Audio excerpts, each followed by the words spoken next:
The prosecution is resting in the case of George Zimmerman and his trial for the murder, or at the very least killing, of Trayvon Martin. We've got some details there, and then I want to talk a little bit more generally about the case, which I've been paying some attention to. So, as I said, the prosecution is resting. The defense tried to have the charges against Zimmerman dropped. I guess that's standard operating procedure. It seems pretty ridiculous at this point. But the defense attorney for George Zimmerman, Mark O'Mara, said that there was an enormous amount of evidence that had been presented that showed that Zimmerman had acted in self-defense. And he argued that Zimmerman at the time had a reasonable belief that he was in danger and that he acted without the ill will, hatred, and spite that would be necessary to prove the second-degree murder charge that the prosecution is trying to pin to Zimmerman. The prosecutor, Richard Manti, countered with, there are two people involved here. One of them is dead and one of them is a liar. That seems, based on the evidence I've seen, to be pretty true. Now, that's basically what happened. And if you've been watching the trial at all, the strategy that they've taken is to discredit all of the witnesses that have tried to corroborate the case of, or the point of view of Trayvon Martin's family and what they said happened. There was absolutely shameless attacks on the female friend of his, with apparently the argument being that if you can prove that she's racist, if you can prove that she's illiterate, it wasn't murder.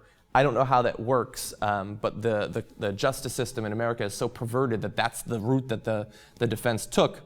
And since then, we've seen medical examiners, some of the people who examined Zimmerman after the trial, or after the killing.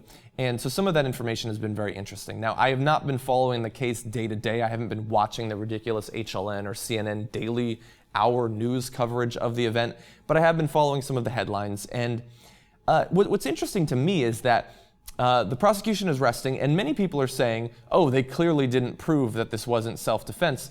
But all of the evidence I've been seeing would seem to indicate that it definitely was not self-defense. And so I kind of feel like I went to sleep and woke up in bizarro Earth or something like that. To me, the most important data, outside of what we've known the entire time, like that he went out investigating and searching and following Trayvon Martin, that he called the police said stop following him, and he continued to, that seems incredibly questionable. But apparently that just doesn't matter, not relevant, has nothing to do with the case, since I don't hear it talked about at all at this point. It's all, was he called a cracker? That seems relevant, I suppose. That's the case that the defense is making. But we do know at this point there was no indication of Trayvon Martin's DNA on the gun. There was no indication of Zimmerman's DNA underneath his fingernails, Trayvon Martin's fingernails, that would seem to indicate that he was fighting fiercely. The medical examiner said that the injuries to Zimmerman were insignificant, that they were superficial, which goes against what we had heard when they months ago released the picture of him all bloodied and trying to make the case look obviously he was being attacked viciously. And yet, with all of this evidence, we're supposed to believe that it was still self-defense.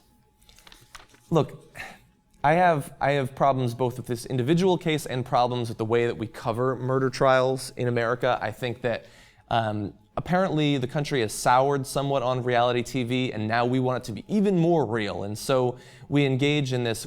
At any given time, we choose one trial. It becomes basically courtroom porn, and we follow every single step of the way, getting into the personal lives of every witness and that sort of thing. Now, I understand that there's big money in it. I don't just blame HLN. I don't just blame CNN. Hundreds of thousands of people are watching their completely unnecessary daily hour-long coverage of the trials.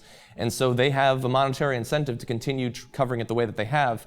But it does bother me that America is just gobbling this up the way that they are. But specifically in regards to the trial, I think that self-defense is supposed to mean something. And this trial is teaching me that it apparently in America does not mean anything, especially if you're holding a gun.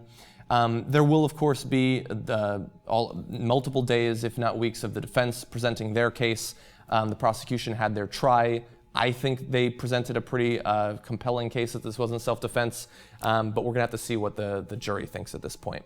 So anyway, I think that both on the media end of this, what it says about the American people, and also what it says about the jury and how they seem to be unconvinced by what the prosecution has presented up until this point, it's all bad news.